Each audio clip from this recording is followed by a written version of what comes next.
নমস্কার বন্ধুরা, তোমাদের সবাইকে স্বাগত জানাই জিকে পয়েন্ট 365 ইউটিউব চ্যানেলের আরও একটি নতুন ভিডিওতে। আজ তোমাদের সাথে আমরা আলোচনা করব এসএসসি জিডি কনস্টেবল এক্সাম 2025-এর জন্য কিছু গুরুত্বপূর্ণ জিকে কোয়েশ্চেন অ্যান্সার। বিগত বছরের কোয়েশ্চেনের মধ্য থেকে বাছাই করা ইম্পর্টেন্ট কোয়েশ্চেন আমরা তোমাদের সাথে আলোচনা করব। তার সাথে থাকছে প্রশ্ন সংক্রান্ত অনেক গুরুত্বপূর্ণ তথ্য।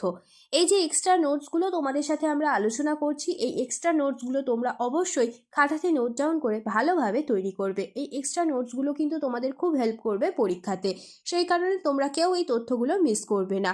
তোমরা অবশ্যই ভিডিওটা শেষ পর্যন্ত দেখতে থাকো, ক্লাসটা কন্টিনিউ দেখতে থাকো এবং সঠিক উত্তর আমাদের কমেন্টে তোমরা জানানোর চেষ্টা করো। এর মাধ্যমে তোমাদের খুব ভালো একটা এক্সামের প্রিপারেশন হয়ে যাবে। ভিডিওটা যদি তোমাদের ভালো লাগে তাহলে অবশ্যই একটা লাইক করো, সাথে তোমার বন্ধুদের সাথে ভিডিওটা শেয়ার করো এবং তোমরা যদি আমাদের চ্যানেলে আজ নতুন হয়ে থাকো তাহলে অবশ্যই চ্যানেলটি সাবস্ক্রাইব করে পাশে থাকা বেল বাটনটা ক্লিক করে অল করে রাখো ফর অল নোটিফিকেশন। তাহলে চলো আজকের ক্লাসটা আমরা স্টার্ট করি। প্রতিদিন সকাল 8টায় আমাদের চ্যানেলে কিন্তু এসএসসি জিডি কনস্টেবল এক্সাম 2025-এর জন্য ক্লাস হচ্ছে। তোমরা প্রতিদিন ক্লাসগুলি কিন্তু করতে থাকো। তাহলে চলো আজকের প্রথম প্রশ্ন আমরা দেখে নিই। 1 নম্বর প্রশ্ন, সম্প্রতি কোন দল প্রথমবার মোহনবাগানকে পরাজিত করে ডুরান্ট কাপ জয়ী হয়েছে? সঠিক উত্তর অপশনে north east United FC cup প্রথমবার মোহনবাগানকে পরাজিত করে ডুরান্ট কাপে জয়ী হয়েছে। নেক্সট প্রশ্ন দেখি, অজন্তার গুহাচিত্রগুলি কোন সময়ে গড়ে উঠেছিল? সঠিক উত্তর অপশনে অজন্তার গুহাচিত্রগুলি গুপ্ত যুগে গড়ে উঠেছিল। নেক্সট প্রশ্ন, স্বদেশী আন্দোলনের দ্বারা প্রভাবিত হয়ে নিম্নের কোন ব্যক্তি ভারত মাতার এক আশ্চর্যকর প্রতিমা অঙ্কন করেন? সঠিক উত্তর হয়ে যাবে অপশন বি, অবনীন্দ্রনাথ ঠাকুর স্বদেশী আন্দোলনের দ্বারা প্রভাবিত হয়ে তিনি ভারত মাতার এক আশ্চর্যকর প্রতিমা অঙ্কন করেছিলেন। নেক্সট প্রশ্ন দেখি, গ্লোবাল ইনোভেশন ইন্ডেক্স 2024-এ ভারতের র্যাঙ্ক কত? সঠিক উত্তর option D, global innovation index 2024-এ ভারতের র্যাঙ্ক হয়ে যাবে 39। অপশন ডি হবে এখানে সঠিক উত্তর। নেক্সট প্রশ্ন, গনফা কোন রাজ্যের একটি বিখ্যাত লোকনৃত্য? সঠিক উত্তর হয়ে যাবে অপশন সি, গোয়া রাজ্যের একটি বিখ্যাত লোকনৃত্য। নেক্সট প্রশ্ন দেখি, দাবা খেলায় বর্গক্ষেত্রের অনুভূমিক সারিগুলিকে কি বলা হয়? সঠিক উত্তর অপশনে র্যাঙ্কস বলা হয়। নেক্সট প্রশ্ন দেখি, ভিনিগারে উপস্থিত অ্যাসিডের রাসায়নিক নাম কি? সঠিক উত্তর option B, acetic acid. Next প্রশ্ন, জাতিসংঘের কোন সংস্থাটি সরাসরি জনসংখ্যার প্রজনন স্বাস্থ্য নিয়ে কাজ করে? সঠিক উত্তর অপশন এ, ইউএনএফপিএ এই সংস্থাটি সরাসরি জনসংখ্যার প্রজনন স্বাস্থ্য নিয়ে কাজ করে। নেক্সট প্রশ্ন দেখি, উদ্যোক্তাদের উৎসাহিত করার লক্ষ্যে কবে স্টার্ট আপ ইন্ডিয়া ইনিশিয়েটিভ চালু করা হয়? সঠিক উত্তর হয়ে যাবে অপশন এ, 2016 সালে স্টার্ট আপ ইন্ডিয়া ইনিশিয়েটিভ চালু করা হয় উদ্যোক্তাদের উৎসাহিত করার লক্ষ্যে। নেক্সট প্রশ্ন, গাড়ির হেডলাইটে যে প্রকার দর্পণ ব্যবহার করা হয় তা হলো? সঠিক উত্তর অপশন এ, অর্ধবৃত্তাকার অবতল দর্পণ গাড়ির হেডলাইটে ব্যবহার করা হয়। নেক্সট প্রশ্ন, সর্বশেষ গঠিত ভারতীয় রাজ্যটির নাম কি?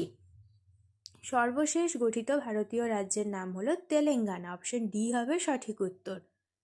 নেক্সট প্রশ্ন, কোন দেশের সংবিধান হলো বিশ্বের সবচেয়ে দীর্ঘতম লিখিত সংবিধান? সঠিক উত্তর হয়ে যাবে অপশন ডি, ভারতের সংবিধান হলো বিশ্বের সবচেয়ে দীর্ঘতম লিখিত সংবিধান। নেক্সট প্রশ্ন, মধ্যপ্রদেশ রাজ্যে গিদ্ধ লোকনৃত্য পরিবেশিত হয় ড্যাশ সময় যখন রবি শস্য কাটার জন্য প্রস্তুত হয়? সঠিক উত্তর হয়ে যাবে শীতকালে যখন রবি শস্য কাটার জন্য প্রস্তুত হয় তখন মধ্যপ্রদেশ রাজ্যে গিদ্ধ লোকনৃত্যটি পরিবেশিত হয়। নেক্সট প্রশ্ন দেখি, the uncommon love the early life of Sudha and Narayana Murthy বইটি কে লিখেছেন? সঠিক উত্তর হয়ে যাবে অপশন সি, চিত্রা ব্যানার্জির লেখা এই বইটি। নেক্সট প্রশ্ন দেখি, ভারতের সংবিধানের নিচের কোন অংশে মৌলিক অধিকারগুলি মূর্ত রয়েছে? সঠিক উত্তর হয়ে যাবে অপশন সি। পার্ট 3-তে ভারতীয় সংবিধানের মৌলিক অধিকারগুলি মূর্ত রয়েছে। পার্ট 3 হলো 12 থেকে 35 নম্বর ধারা। নেক্সট প্রশ্ন দেখি, সম্প্রতি কোথায় খরবি ইউথ ফেস্টিভ্যাল 2024 আয়োজিত হয়েছে?